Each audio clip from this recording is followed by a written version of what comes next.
lucky.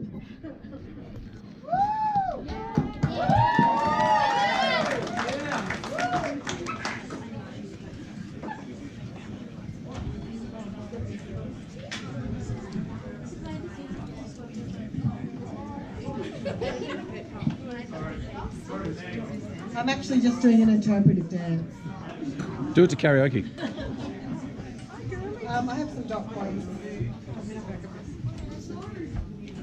What if I make you?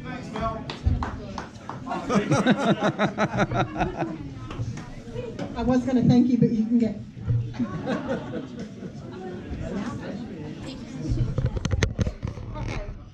Thank you everyone for coming to support Sarah and celebrate the journey that she's been through.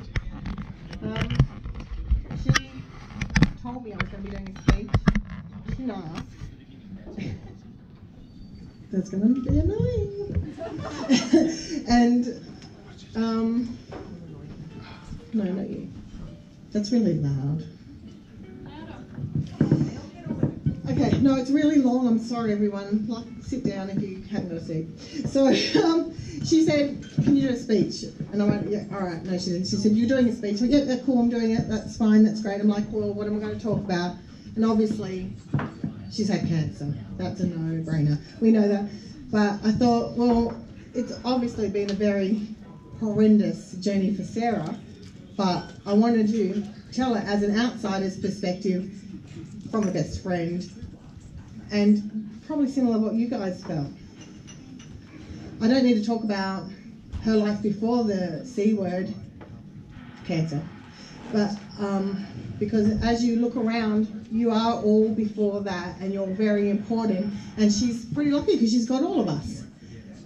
So she had, don't start yet, no crying. I'm not crying yet. Looking sad, stop it. So her life was really good. She's got Rob, he's okay, and 3 lovely boys, and all of you friends and family that are supporting her. And so we know her life until what happened was fine. So she told me that she had a scan and she had appendicitis. She said, I'm going to get my appendix removed, and I'm like, cool, that's great, that's quite simple. The night she got her appendix removed, I woke up at about 5 in the morning and I had a nightmare. And my nightmare was something was terribly wrong, and it was bad, and I couldn't work out what it was in my dream. I woke up, I laid there for 2 hours, I'm like, screw it, I've got to go into hospital to see her. Little did I know that my nightmare was actually Sarah's nightmare. So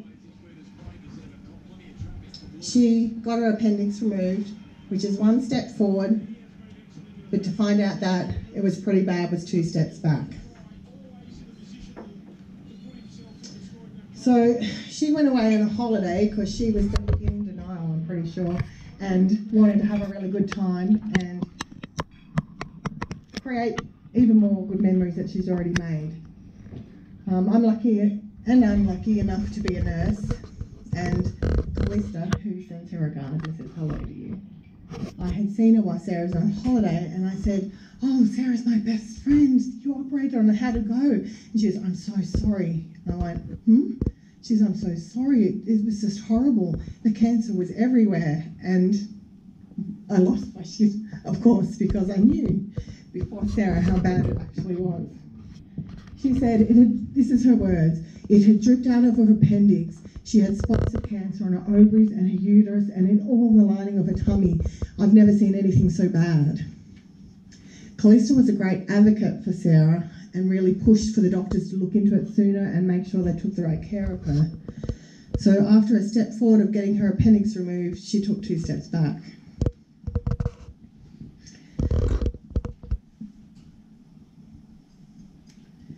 She also had a step forward for fixing the pain. She temporarily had got rid of her pain. So then she had the surgery and she got a lot of things removed, and you probably all know, but for the children who don't know exactly, she had all the lining of her tummy removed. She had her liver and her gallbladder. She had her ovaries, which make babies, but you don't need them anymore, and a uterus that holds the babies. She's had some of her small bowel removed, and she's pretty empty, and that's how she's lost all this weight. So that was a step forward. When I went to visit her, and we took turns caring for her because I was lucky enough to be able to get big chunks of my time off, and I'm quite like to be in people's business. I was saying to the nursing staff there's something wrong with her hand. I'm not happy with her hand. It's not normally like this. She was pretty swollen, but I was like, the hand's not right. She was really lucky because the ICU nurses at St George were amazing, and they listened to what I had to say. And that's when they did a scan and found out she had a blood clot in her arm. I just want to say to all of you right now, if you ever visit someone and you know so well and you see something isn't right with them in hospital, advocate for them, and that can help them get things sorted and get on the right track. And a good nurse or a good doctor, a good physio or a good cleaner will even listen to you. So that was another 2 steps back. That to remove the PICC line, and she had the clot. So this led to having pulmonary embolisms. And if you don't know what that means, it means Sarah's whole lungs were filled with lots and lots of clots, which was another 2 steps back. She was in ICU and she had tubes, lots of them in her tummy, and I got to care for her in the most intimate way. She was like, no, it's right, nurse. Mel will shower me. We've been best friends for 25 years. No worries. I'm like, sweet. So we were in the shower, and because she'd only just got the use of her bowels and bladder, she shat all over me in the shower. What friends are for? So we're pretty close. So the good news is that she was shitting, and that was another step forward to going home. Then some of her drains were removed because she had a lot of drains. Was it like 7 or a lot of drains? So most of them got removed, which is another step forward. So with the battling of her high blood pressure and her high heart rate, it put a lot of pressure on her body, and that was 2 steps back. But with this, she still managed to go into a general ward for a very short time, where was a step forward, but it was also very heart-wrenching to see when a 42-year-old is in hospital lying in her poo in a pad for an hour because the nurses are short-staffed and they weren't answering her buzzer. So just imagine everyone here, nearly everyone's quite young, and imagine just laying there in your pad because there's not enough nurses supplied by the government to support people. So there is Sarah. I found her lying in poo and wee, saturated. I got in there and changed her pad, and Rob helped as well. And it was heartbreaking to see someone you love go through something as undignified as that.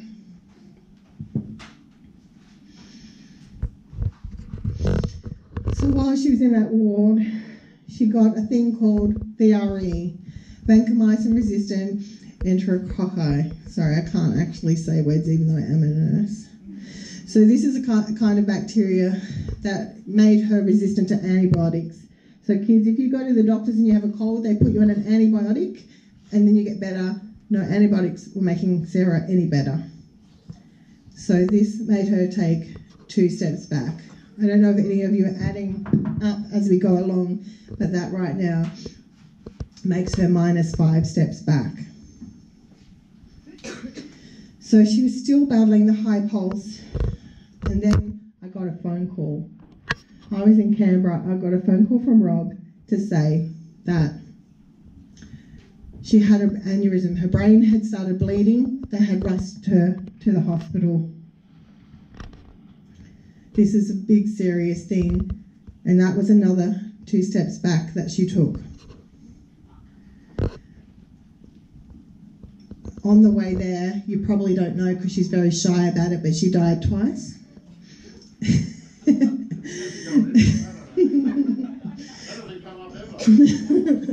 But the best part is that she didn't die a third time, so that's one step forward.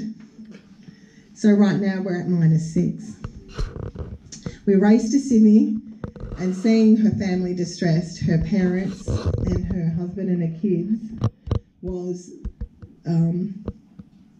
it was undescribable. If you ever watched a man and 3 young boys crying, it breaks your heart. Nobody wants to see their hearts breaking. It was not something I'll ever forget. One time I was at the doctor by myself, and he said to me, it was terrible. We opened up her head and it was like a sponge. Wherever we touched it, it kept bleeding. And at that time, I thought, and we all thought she was going to die. With the description that the doctor gave and everything else that kept going wrong, I thought, how is this woman going to get through this?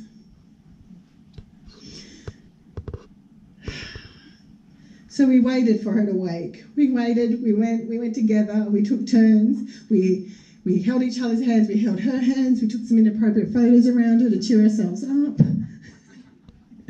We touched her when she couldn't say no. We had some fun. Touch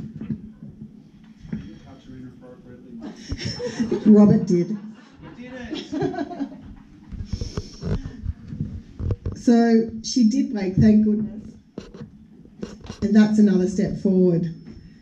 I was a little concerned about her bung eye that was poking out to the side, but thank goodness that resolved. So one time when it was just her and I was in there and I was massaging her hands, and I was thinking, how did you do this all? So I said to Sarah, is the reason why you've survived all this because of your boys?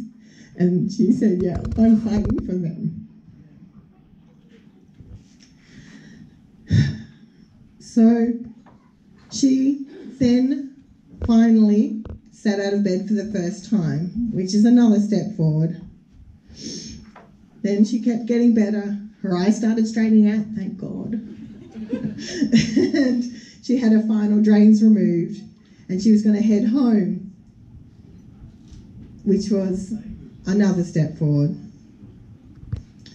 Then when she got home, she eventually could shower herself, which is another step forward.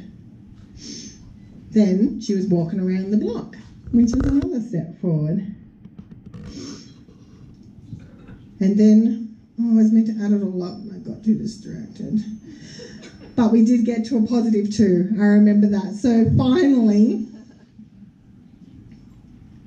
we are here. Yeah, I wrote it, good on me. So we're here right now today, she is 2 steps forward. So from all those negative step backs and only 1 step forward, Sarah has made 2 steps forward to where she is. You have showed us what a fighter you are. You have fought and fought and fought. You are powerful and you beat all the odds. You are so amazing, and you are a medical wonder that people could not believe what you've gone through. You have your hard times and you're down on yourself, but holy crap, you don't have cancer. You maybe have a little bit less vision, but you're alive. You don't have a bag in your tummy. You're still sexy. And you're very lucky as well. She's also back at work, which is another positive. And that brings us to all being here right now. Right now, I just wanted to thank everyone who's come here today. You're all here because you're important to Sarah, and she wanted to let you know you're important and have a party to celebrate. Thank you to her 6 parents that have helped so much to support her. Thank you for everyone who donated money to the GoFundMe page, because that it really helped with her losing her job. She had to pay for accommodation. Sydney had to pay for home bills, electricity, kids, they're really expensive, and all that other stuff.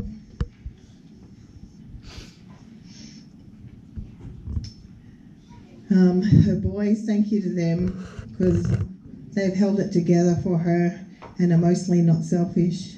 And to all her siblings, brothers and sisters, blood or not blood, you're all very important to her, and thank you for everything that you've done. even though he's really annoying, I really wanted to thank Rob. Because you may not have all have seen it, but in between the stress and anxiety and tears, he fucking faked it for Sarah. He was happy and positive and supportive, even in the dark times. He's been a really good husband, and he's had so much on his plate, and he's shone through it too. So him and Sarah are an amazing team together. You both work really well, and you know, when I said you should leave him, I take it back. And That's the first time that's come out. well, she's good at keeping secrets. And last of all, I wanted to thank you. I wanted to thank you for not dying a third time. And I want to thank you for keeping me for 25 years. And I want to thank you for showing other people that you can fight and that we can fight. If you can do it, I can do it. I say to Sarah all the time, man, I've got a headache, you wouldn't understand. And I'll say something like, I feel a bit sick, you wouldn't understand. You know, oh God, I've got the shits, you wouldn't understand. Because you have a joke, because she has gone through so much. She's an amazing person. Thank you. Thank you for living, because I couldn't live without you.